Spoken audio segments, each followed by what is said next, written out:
Marcel Khalifa here on Democracy Now!, democracynow.org, The War and Peace Report. I'm Amy Goodman with Juan Gonzalez as we return to a story we first heard yesterday on Democracy Now! It's the heart-wrenching tale of Amer Shurrab. He lost two of his brothers on the same day in an Israeli attack in Gaza. Amer is a Palestinian from Khan Yunis living in the United States. He just graduated from Middlebury College in Vermont. On Friday, his dad and two brothers were fleeing their village when their vehicle came under Israeli fire. His brother, 28-year-old Kassab, died in a hail of bullets trying to flee the vehicle. His other brother, 18 years old, Ibrahim, survived the initial attack, but Israeli troops refused to allow an ambulance to reach him and his father until 20 hours later. By then, it was too late. Ibrahim had bled to death in front of his father. Amer Shurrab joins us today again from Washington, D.C., to continue with the story he began yesterday. Juan and I welcome you to Democracy Now!, Amer. Thank you for having me, Amy.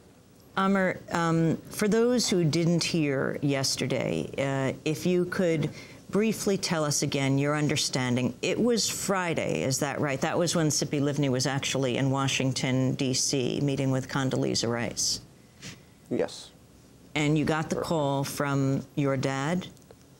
I got the call from my big brother who lives in Saudi Arabia. He watched my dad's plea on air on Al Jazeera.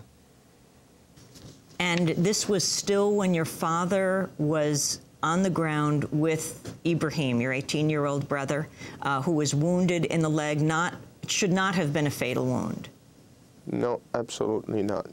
And what did you do at that moment when you heard they were there? What was your dad trying to do at that point? And what did you do? Well, my dad was asking for help from everyone who could help. What I did with a group of friends, we started contacting everyone we could know who might be able to provide them help. I contacted the Seeds of Peace, whom I am a member of. I contacted the Middlebury College. I contacted my host parents. I contacted the International Red Cross. I tried to contact the media, the BBC, the CNN. I contacted the Israeli journalist Amira Haas, and I tried to get in touch with everyone I could think of. And my network, we contacted my fellow United World College students who also tried to contact everyone they could think of who could influence the Israeli army or send the word out. Maybe it will influence the Israeli army and they will allow help. And throughout the night, we were in contact with Al-Haq, which is an NGO based in Ramallah, who were following the story. We were talking with a Middlebury alumni. She's interning with Al-Haq, and she was following the story with us. And from what you have heard from your family there, what kind of response from the pressure on the Israeli army or the Israeli government? What was the reaction of the Israeli army to all the people that were trying to contact them to let an ambulance get through? Well, they didn't get any positive response, and the army said, we have to fully explore the situation. We have to evaluate the situation and see how it will affect the operations in the area. And at some point, they informed Physicians for Human Rights, another aid group that was contacting them, that there is an explanation for not sending the ambulance, but they said they won't provide the explanation. Amer, your father and brother Ibrahim are on one side of the road, on one side of the car that was shot at, and Ibrahim is laying there. Your father calling on the cell phone, trying to get help. On the other side of the car, the passenger side, was your other brother, Kassab, who had been shot dead at the beginning of this attack, Israeli forces from a house. Was your father able to get to his body, just on the other side of the car? he wasn't able to get to his buddy until about 7 hours later. What was stopping him? If he tries to move, the troops would tell him, don't move or we're going to shoot you.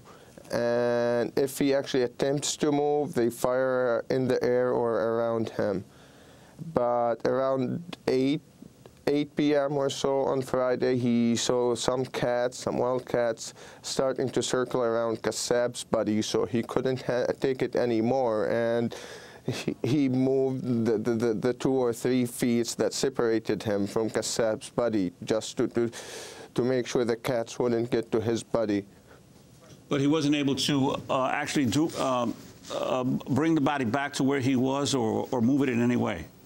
No, all he could do is just turn him on his back and cover his face with his coat. Mm-hmm. Amer Ibrahim, tell us what was happening with him through the day, your 18-year-old brother, who your father was with. Where was he shot?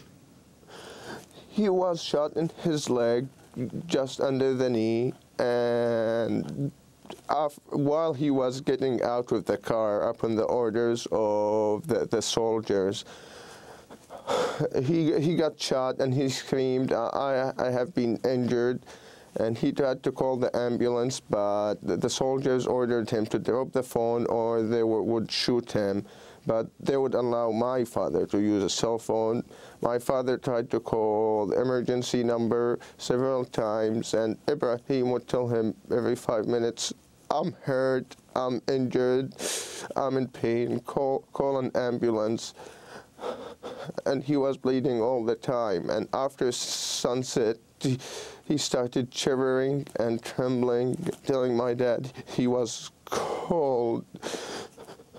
And after my dad found out that Kassab was dead, Ibrahim asked my dad,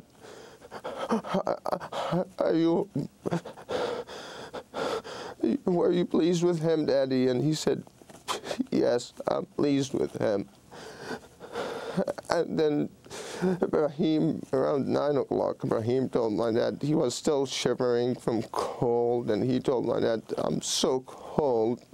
So my dad told him, okay, stand up and I will help you to get in the car. Maybe it will be warmer there. So as they stood up, the soldiers said, don't move or we will shoot you. But my dad screamed back. It was like, you killed my son. If you want to shoot us, I don't care. And he helped him into the car. My dad took off his coat and covered Ibrahim with it. And they had some laundry piled in the back of the car, so he covered Ibrahim with it, trying to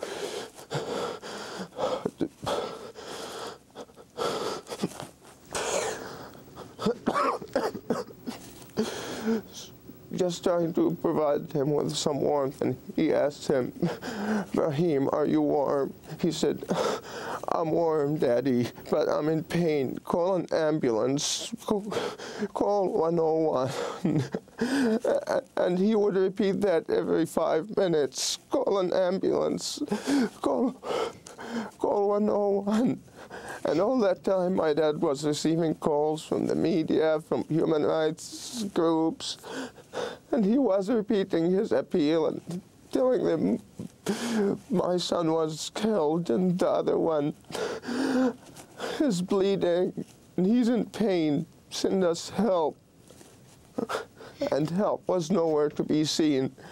And around midnight, he got a call from Al Jazeera,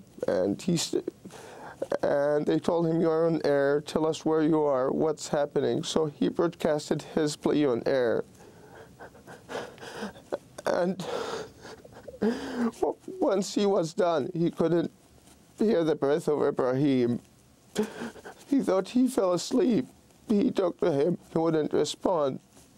He placed his hand on his forehead. It was still warm, but he wasn't breathing anymore. And he had no pulse.